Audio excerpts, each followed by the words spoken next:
Are you ready, kids? Aye, aye, Captain! I can't hear you. Aye, aye, Captain! Oh!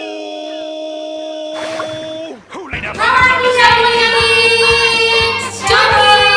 Jesus on the way! Yes, yes, yes! Something you wish. Like a fish. Ready? Spot. Manusia yang baik, terima kasih Tuhan karena Kau telah memberikan kami kesehatan. Sekarang kami semua ibadah kami. Berkati kami Tuhan, ibadah pertengahan hingga akhir Tuhan. Di dalam namamu kami mengucap syukur, haleluya. Amin. Ayo Kak, kita nyanyi.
Firman Tuhan, sebelum kita dengar firman Tuhan, kita melakukan puji-pujian dulu. Yuk, penyembahan.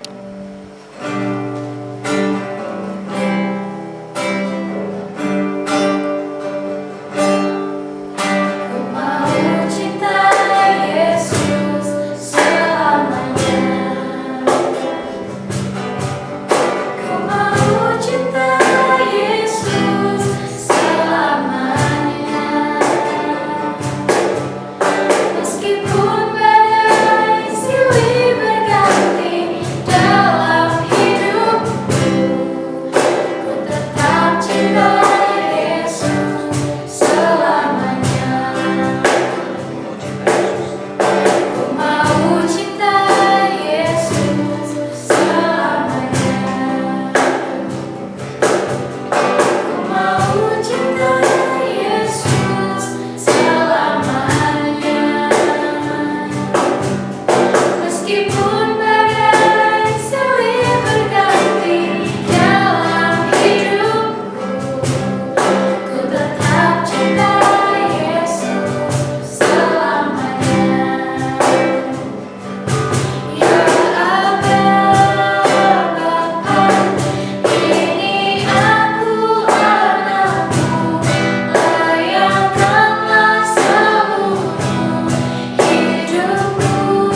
kami yang berada di rumah Tuhan.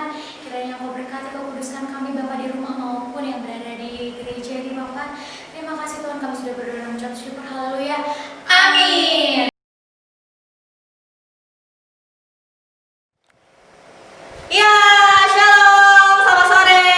Ketemu lagi dengan Karika. Jangan bosan-bosan ya. Ya, hari ini soalnya Karika bawa firman Tuhan yang baru buat kalian, dan pastinya akan memberkati Karika dan juga memberkati kalian semua. Bahkan Karika doakan orang tuamu juga diberkati. Amin. Iya. Nah, seperti biasa jangan lupa buku catatan, Alkitab dan alat tulis ya. Lalu fokus selama mendengarkan firman Tuhan dari awal sampai akhirnya ya. Pasang telinga baik-baik agar tidak sia-sia ya. Karena firman Tuhan itu adalah berkat rohani buat yang membawakannya dan buat yang mendengarkannya. Ya, hari ini judul firman Tuhan Karika adalah Allah yang hidup. Iya, kita mau mengamini bersama-sama bahwa kita punya Allah yang hidup. Kita menyembah Allah yang benar. Betul? Setuju? Oke. Ya, mari kita buka Alkitab kita di kitab Yeremia 10. Ya, judulnya adalah Allah yang hidup dan berhala-berhala. Wah, apa itu berhala ya? Nah, seperti yang pernah Karika ceritakan, masih ingat cerita Nabi Yeremia? Iya, bangsa Israel dulu itu membuat sebuah patung berbentuk lembu, dan kemudian mereka membentuknya dari emas dan perak. Dan apa yang mereka lakukan? Mereka menyembah di hadapan patung tersebut. Padahal coba Karika tanya deh, patung itu hidup?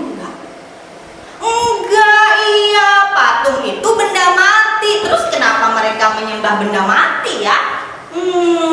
Itu namanya kekejian bagi Allah. Jadi Allah sangat-sangat membenci perbuatan di mana bila kita menyembah hal yang lain kecuali Allah.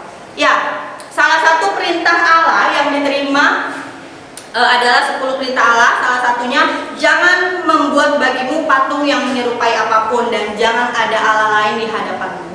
Ya, jadi zaman dahulu itu banyak orang yang tidak kenal Tuhan, tidak tahu kebenaran Allah itu siapa sih. Mereka tidak tahu bahwa mereka harus menyembah Allah yang hidup.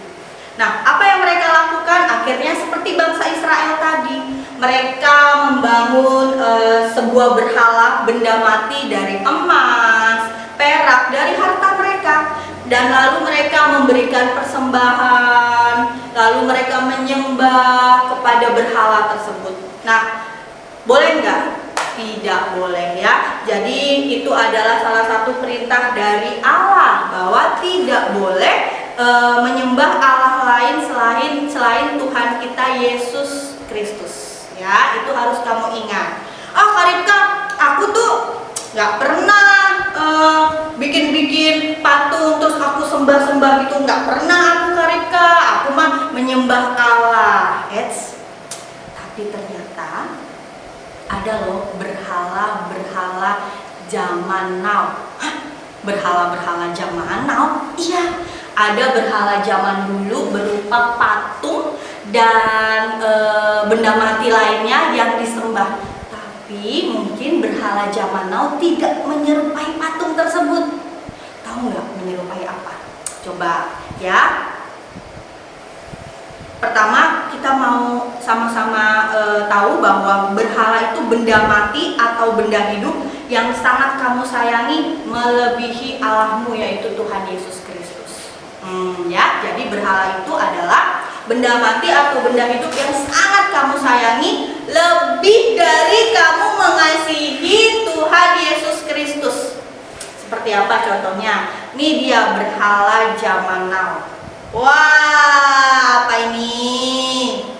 Iya, handphone kamu itu bisa jadi berhala buat kamu, sayang. Contohnya, bangun tidur tidak bersyukur, tidak berdoa sama Tuhan langsung. Wah, langsung main game dari bangun tidur sampai tidur di malam hari lagi. Wah, pegangannya hanya satu benda kecil tersebut. Apa? Handphone. Itu berhala dengan sangat membuat Karipka sedih bahwa itu semua adalah berhala, ya. Jadi kalau kamu lupa berdoa, kamu lupa ke gereja, kamu tidak baca Alkitab, tapi handphone kamu satu-satunya yang kamu pegang, kalau itu rusak kamu bisa meraung-raung, kalau itu lowbat misalnya habis baterai kamu mau main game, wah kamu teriak-teriak, wah hati-hati, itu sudah menjadi berhala buat kamu, ya. Nah, selain handphone, dikatakan apa lagi? Uang. Siapa di sini yang kalau pegang uang itu langsung matanya berbinar-binar, langsung banyak kerlipan-kerlipan di kepalanya? Wow, uang gitu. Ayo, siapa yang kalau kehilangan uang bisa sampai ngamuk sama mama, ngamuk sama papa, pukul adiknya, pukul kakaknya hanya karena kehilangan benda mati tersebut, yaitu uang? Dengan terpaksa Karipka bilang, itu berhala zaman now. Nah, hati-hati. Jadi uang itu bukan segalanya, walaupun segalanya butuh uang. Tapi Karipka mau bilang bahwa jangan sampai uang itu jadi bos kamu.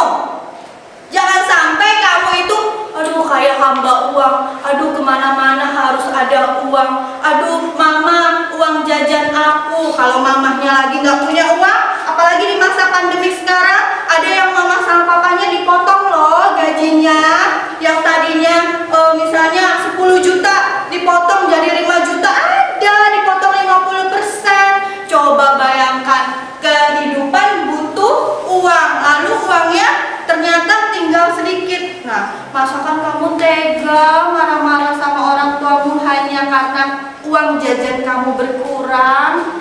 Jangan ya nak ya. Punya pemikiran bahwa Tuhan Yesus, saya mau mencukupkan dengan apa yang ada. Kalau dikasih 5.000 sama mama, kalau dulu kamu bisa dikasih misalnya 15.000 dan ternyata saat pandemi kamu cuma dapat 5.000, bersyukur, ya. Jangan sampai uang itu mengikat hidup kamu, ya.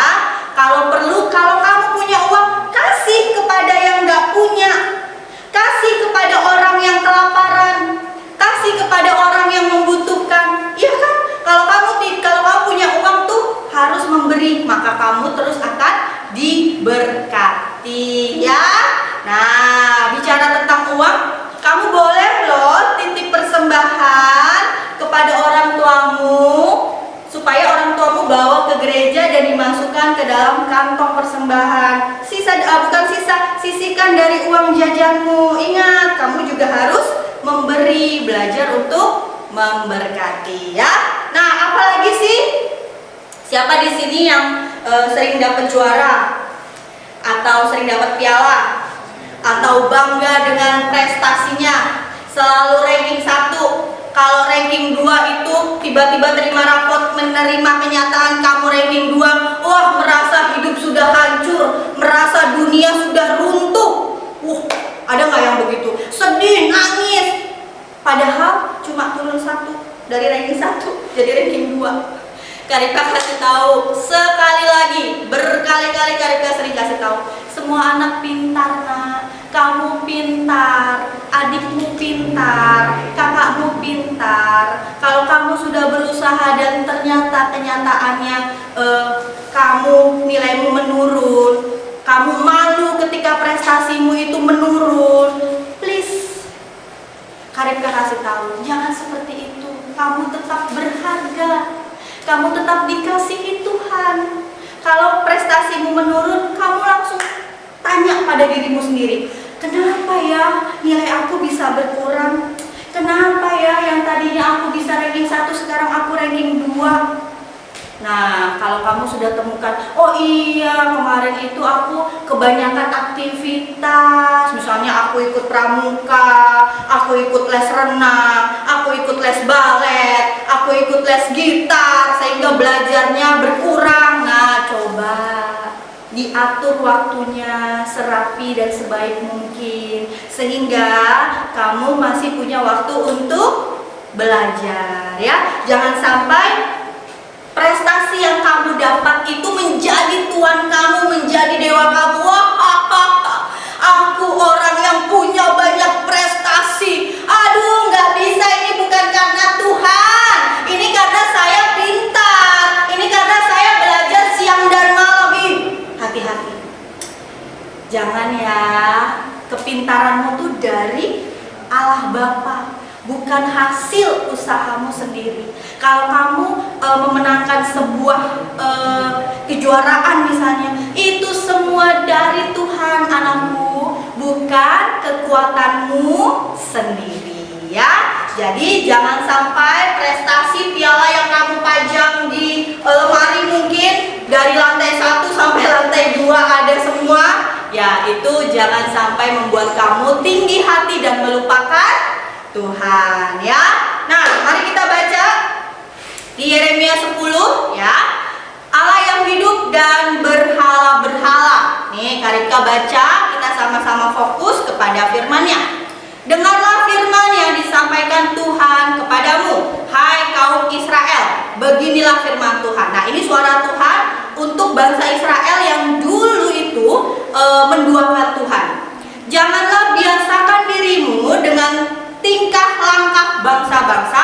Janganlah gentar terhadap tanda-tanda di langit, sekalipun bangsa-bangsa gentar terhadapnya. Maksudnya harus berpegang sama Tuhan Yesus. Jangan khawatir, jangan gentar. Sebab yang disegani bangsa-bangsa adalah kesia-siaan ya. Bukankah berhala itu pohon kayu yang ditebang orang dari hutan, yang dikerjakan dengan pahat oleh tangan tukang kayu? Jadi maksudnya Tuhan mau kasih tahu, bangsa Israel, yang kamu sembah itu buatan manusia, yang kamu sembah itu benda mati. Ini loh aku Allahmu yang harus kamu sembah, bukan benda-benda mati tersebut. Nah, Allah Bapa mau menyampaikan hal tersebut kepada bangsa Israel.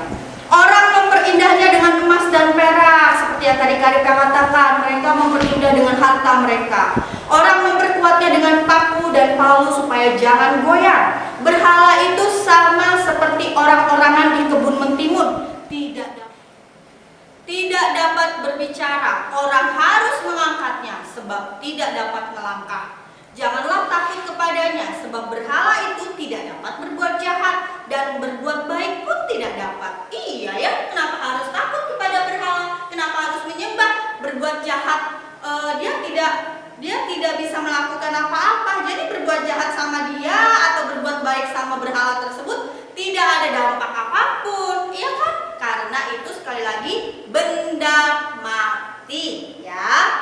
Tidak ada yang sama seperti Engkau ya Tuhan di ayat 6. Engkau besar dan namamu besar oleh keperkasaan. Siapakah yang tidak takut kepadamu?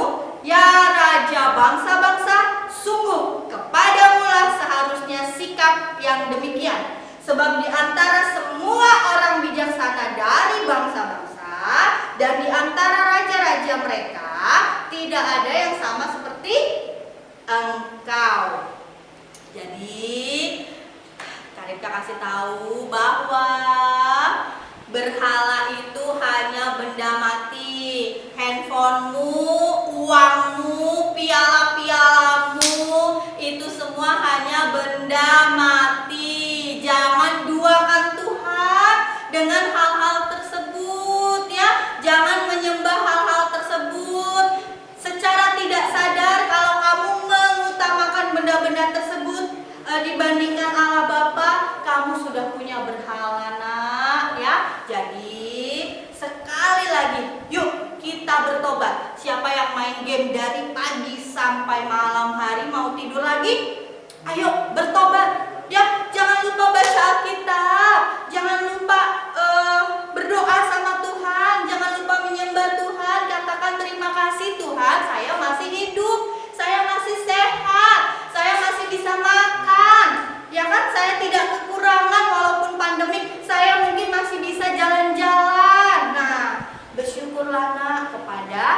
Allah Bapa yang hidup, ya. Nah, sekarang kita masuk kepada ayat hafalannya.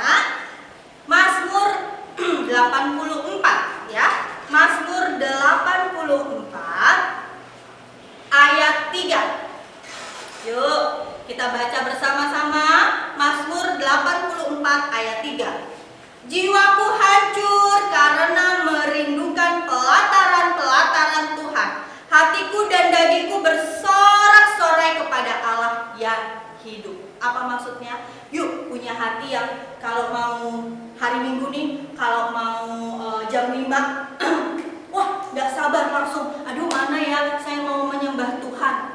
Rindu kepada pelataran-pelataran Tuhan, rindu selalu berdoa di hadapan Tuhan, ya. Jadi rindu untuk menyampaikan bahwa Tuhan Engkau baik Yesus, aku rindu kepadamu, ya. Jadi punya hati yang ingin selalu menyembah Tuhan. Main handphone boleh, tapi tidak terus-terusan, ya. Oke, jadi itu saja firman Tuhan yang mau Karika sampaikan pada minggu ini, ya. Jadi jangan ada berhala di hadapanmu, nah. Ingat, berhala zaman now. Sama kalau kamu terus-terusan mengagung-agungkan berhala tersebut, kamu sama seperti bangsa Israel yang menyembah patung, menyembah berhala pada zaman dulu, ya. Sekarang Karika mau berdoa buat kalian, siapapun dari kalian yang terikat sama games di handphone, terikat sama hal-hal yang lain kecuali Allah Bapa. Karika hari ini mau berdoa buat kalian supaya Roh Kudus bimbing kalian untuk bertobat, karena itu merupakan kekejian bagi Tuhan. Tuhan marah kalau kalian mengutamakan benda-benda tersebut dibandingkan Tuhan Yesus, ya. Yuk kita berdoa. Bapa, minggu hari ini Tuhan, sore hari ini secara khusus kami berdoa untuk anak-anak Joy Kids yang terikat kepada games-games di handphone, yang tidak pernah berdoa, yang tidak pernah baca Alkitab. Hari ini Tuhan kami bertobat, kami doakan Tuhan mereka bisa berubah, mereka bisa lepas dari semuanya itu Tuhan, dan mulai menyerukan nama Tuhan Yesus. Mereka bisa berubah menjadi anak-anak yang taat, menjadi anak-anak yang baik, dengar-dengaran kepada orang tua dan kepada otoritas mereka Tuhan. Mereka jadi anak yang peduli dengan sekitar Tuhan, bukan apatis, bukan cuek, tapi mereka punya hati yang penuh kasih Tuhan untuk memperhatikan sesama mereka, dan mereka juga terus berdoa, bersaat teduh, punya hati yang terus rindu akan hadirat Tuhan, rindu mendengarkan kebaikan Tuhan, dan secara kerohanian mereka terus bertumbuh. Di dalam nama Tuhan Yesus kami percaya anak-anak Joy Kids diubahkan. Haleluya. Amin. Ya, jadi ingat ya, jangan lagi ada berhala di hadapan kalian. Yap, terima kasih sudah mau mendengarkan firman Tuhan pada sore hari ini. Karika percaya kalian semua terus diberkati. Ya, sampai jumpa minggu depan. God bless you.